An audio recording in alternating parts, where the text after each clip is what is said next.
All right, guys.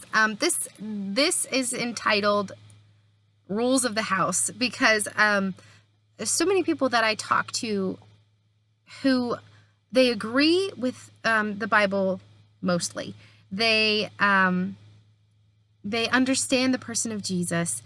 They get God, but what happens is they get stuck in these areas of the Bible, especially when it comes to the Ten Commandments, or even further when it comes to talk about righteousness and what is not righteousness. So I'm talking and I'm thinking about like the hard-hitting rules that most people in society today look at and they're like, is that really necessary? Like, what's up with that? And we're talking about like homosexuality and the way that people will talk. The rebuttal for that is usually, what does it matter if it's all love? Like, if you're loving somebody else, what does it matter what gender they are? You know, you've heard that and you get that. Other things like drinking to be drunk, and recreational drugs. What are other things? Sex before marriage for heterosexual couples. Like even to the point of pornography, looking at somebody and lusting after them in your mind is like committing adultery with them in your heart. That's what Jesus says. And so a lot of these things come off pretty hard hitting, especially to people who are young and they don't quite understand, don't quite get it. God gave me this really amazing analogy when I'm speaking to believers that are, or maybe not even believers yet, but people who are on the fence. They're like, I don't hate the Bible. I don't hate this whole person of Jesus. I kind of get that. But what about all this stuff? Is that really necessary? Does that really matter? And here's what God's given me, especially as a mother. You're going to connect with this if you understand anything about parenting, especially little children.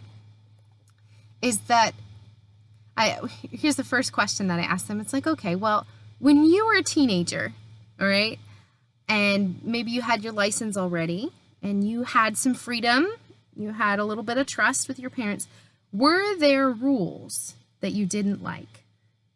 And the answer, I mean, depending on your childhood, but the answer was yes. Like, I had a curfew, or I wasn't allowed to have boys in my room, or, you know, there were all these rules. And I'm like, well, I don't really like that rule, and I don't appreciate that because I'm a teenager and I know everything.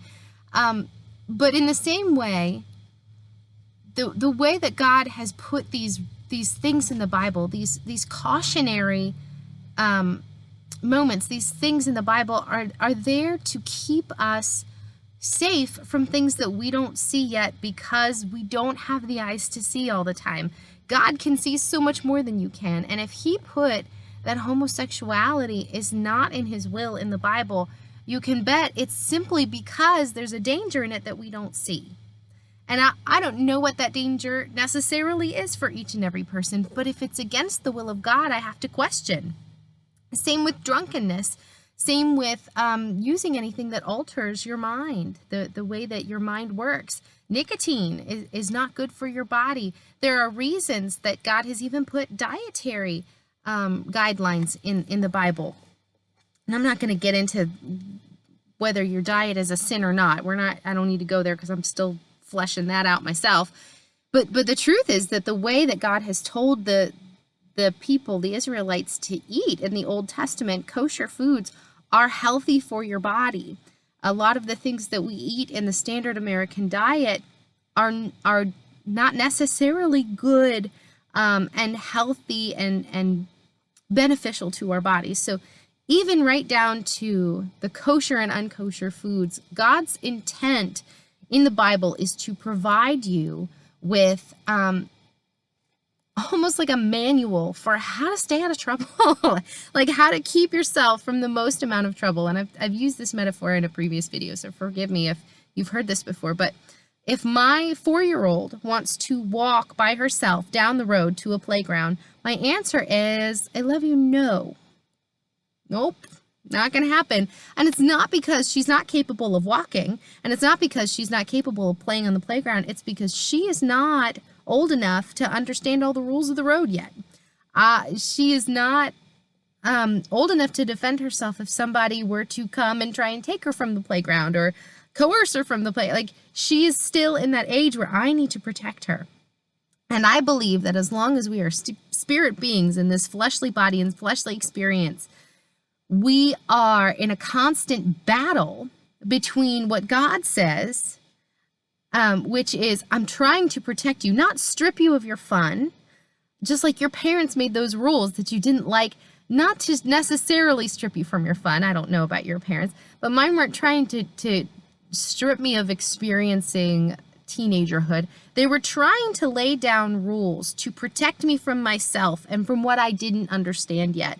And my first, I'll tell you this short, my first kiss experience was the most mortifying experience of my entire life. And I disobeyed my mother in order to get myself into a position to have my first kiss.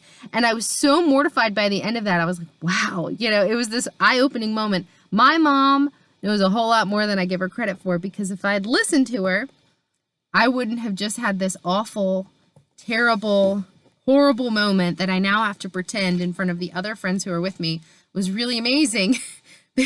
Because I lied to my mother to be here. Like, I omitted that there were going to be boys where we were going. It's one of those things. The maturity comes walking with the Lord. Maturity comes when you're just resting in, I don't know why you put that in the Bible, God. And I'm going to examine that, not because I have to know why you put that there, but because it's good for me to know that you're making rules for my safety. You're making rules for my spiritual safety, my physical safety, and my emotional safety. And some of those rules, especially concerning sex, even sex before marriage, like, there are many people in the world who have failed that, okay? And I won't tell you too much about myself, but I can tell you enough that so many things we could have kept ourselves from if we had listened. And I was one of those kids that needed to fall down and scrape my knee. I needed to have the hard lesson on many occasions, instead of learning from the experience of someone wiser. And I just encourage you, if you don't understand, that's okay. Take it to God. God, I don't understand why you've said X, Y, and Z. And he may reveal to you something, as he has revealed to me over time.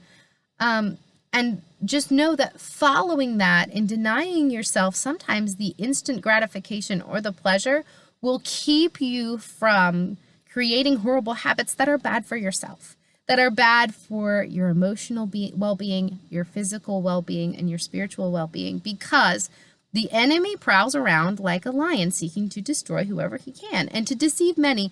And he is your accuser. Like, he has legal right to accuse you of things. If you are one of the children of God, he has legal right to accuse in the courts of God. All right. He is your accuser. And so God is trying to prevent opportunities for Satan to accuse you in front of him and allow him legal access or right into any area of your life. What comes to mind is Jesus when he talks to Peter, and he says, Peter, Satan has asked for you to be shredded like wheat. Shredded wheat comes to mind. That's probably not right. Sifted. Thank you, Holy Spirit. Sifted like wheat. I think he's laughing with me now. Shredded wheat. Oh my gosh. But anyway, Satan has accused Peter already for who knows what. Maybe it was the coming rejection, but he doesn't have foresight. Either way, you want to make sure that you're playing by the household rules. I don't apply my household rules, which is what I know about my Bible. I don't apply that to anybody else. I don't walk into somebody else's house and make their kids act like my kids act. However, if their kids come to my house, I expect for my household rules, if they don't know them, to be explained should they have an infraction. And I'm sorry, we don't say that in this household, and you'll need to follow the rules of my household while you're here. Thanks. Love you. Okay. And so we as children of God belong to his household. And it's not that we have to understand the rules, because sometimes we might think the rules don't make any sense, but that's because we're kids. Okay. God is so much bigger and so much smarter and so much wiser. I'm going to end this video, but I love you all. Take care. Be blessed.